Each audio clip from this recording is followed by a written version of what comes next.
Yun. Good morning everyone. Ansen Photos is back. So, kukunin na natin tong mga dahon ng kalabasa.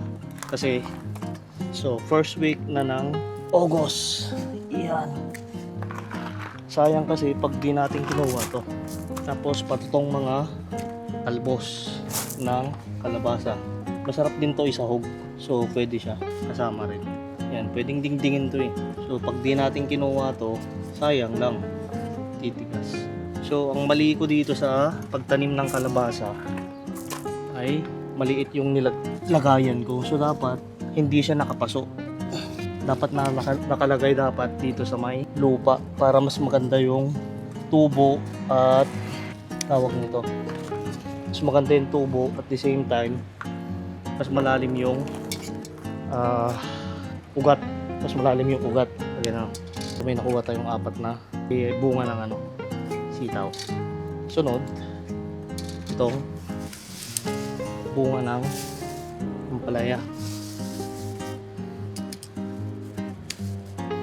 So tignan nyo gaano kalaki yung bunga ng ampalaya. So pasok na tayo at magluluto na tayo ng dinengdeng. Kamote.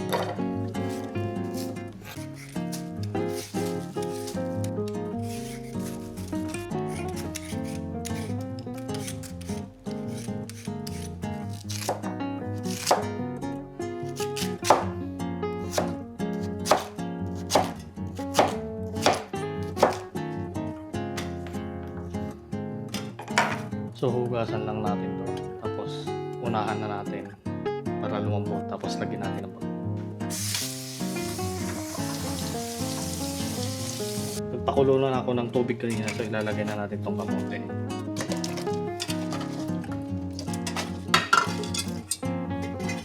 Bagoong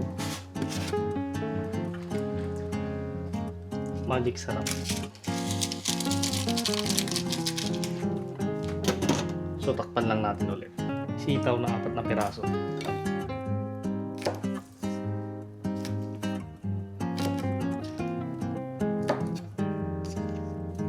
Dahon ng kalabasa. Talbos ng kalabasa.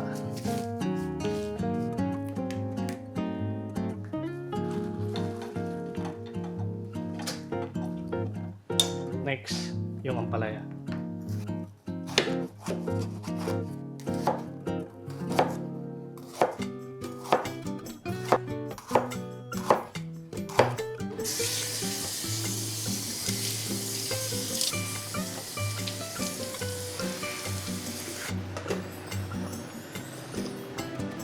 Ayan, sarap. Ampalaya.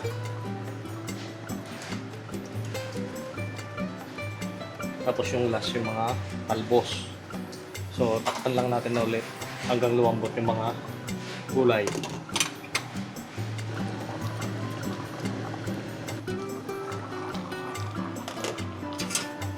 So, ilalagay na natin tong talbos ng sitaw.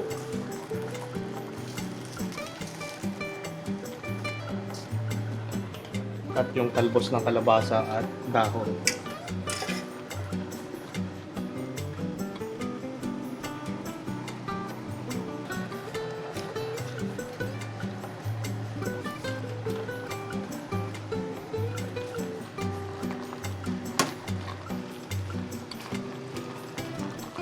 Tikman lang natin to talbos ng sitaw kung malambot na. Kunti-kunti pa. Luto na yung gulay natin. So, kainan na. Let's go.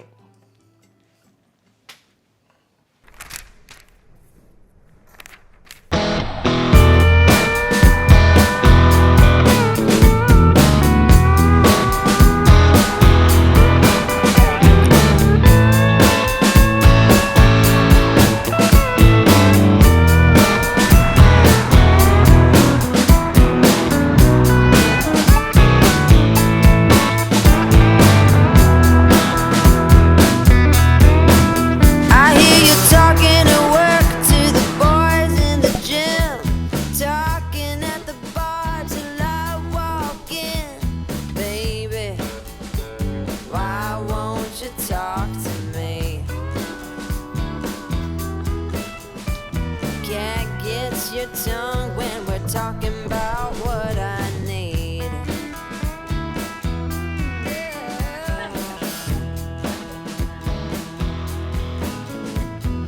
Say what you will at the hardware store. Don't get you started talking about sports, baby. Why won't you talk to me?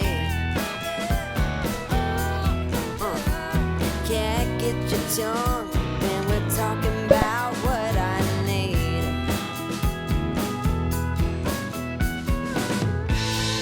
Think you're the silent type, but that ain't what I like. I need a man who knows how to speak, so talk to me.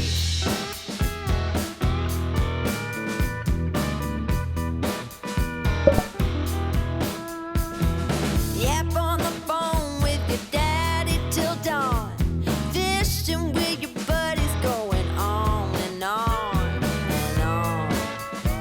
Those fish hear more than me. Cat gets your tongue when we're talking about what I need.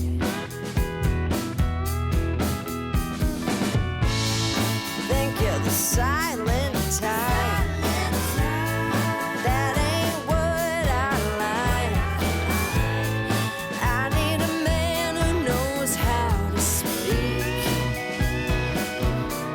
Oh, you think you're the silent type, but that ain't what I like.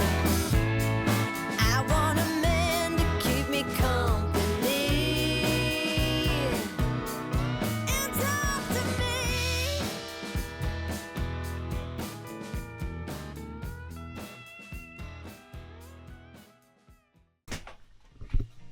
So ayun, dito na tayo sa bahay, hindi na tayo nakapag-video from last event dahil busy.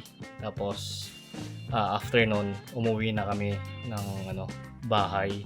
Kasi 1 hour and 30 minutes yung biyahe pa uwi, pabalik dito sa bahay. Tapos hinatid lang ako ni Rap. Lahat ng files, kinapin niya na para hindi na kami magsisend. Kasi ang hirap mag-send, lalo pag mababa lang yung storage ng laptop. So ayun.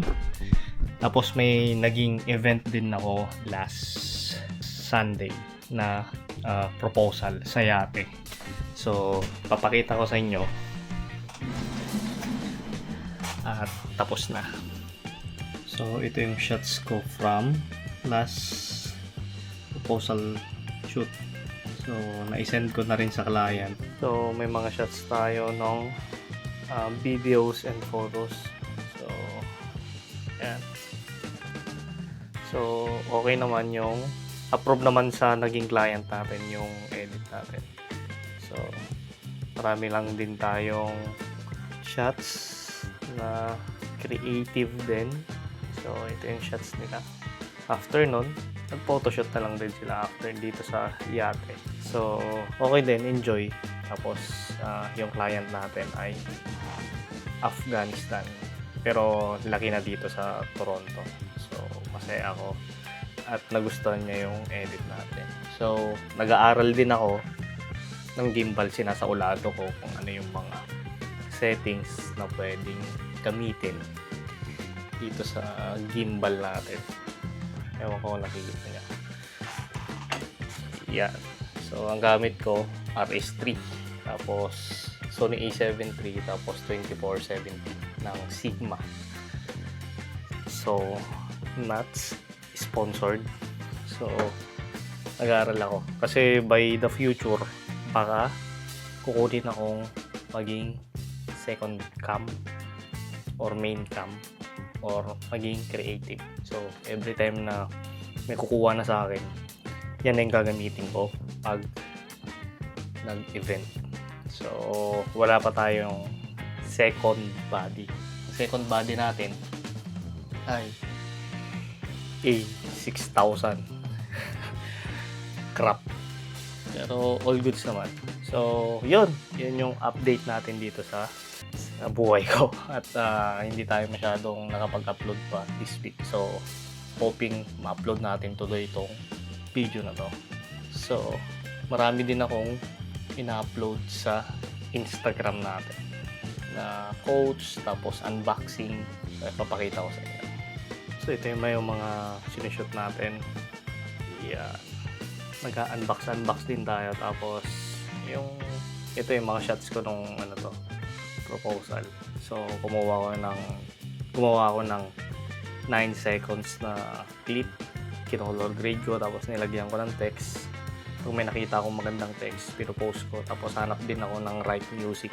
So, yan yung mga pinagkakaabalahan natin ngayon. So, tomorrow ay Saturday.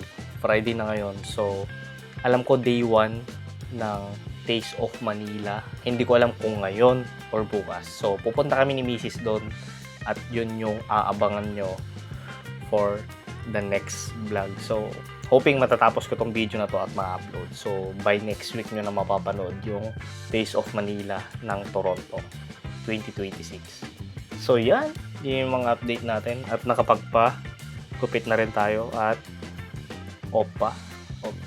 Yan lang yung kaganapan natin. Tapos, na-addict din akong kumukuha ng mga short clips sa labas. Pag may nakita akong magandang moment or scenario, kinukuhanan ko. Ang gamit ko, minsan, A6000 tapos 35mm na T-Artisans. To, mura lang to. Crop sensor. Pero minsan ginagamit ko rin sa full frame ko sa Sony A7 III pag nag-unbox ako. Tapos, pag gusto ko ng may kulay na hindi ko kailangan magbitbit na mas malaki, ito ang gamit natin. Itong Action 6. Yan. Itong Action 6 yung ginagamit natin. Kasi may D-Log M.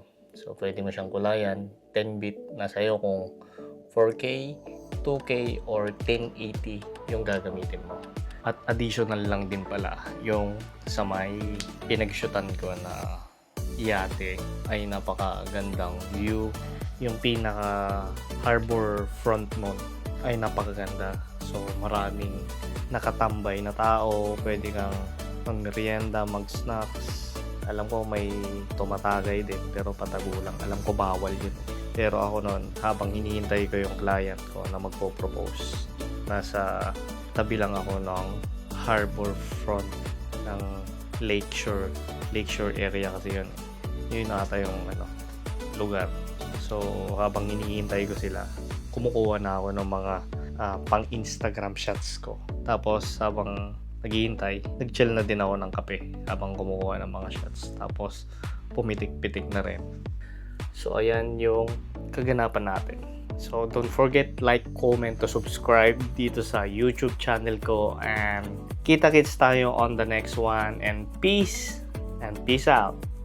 Let's go.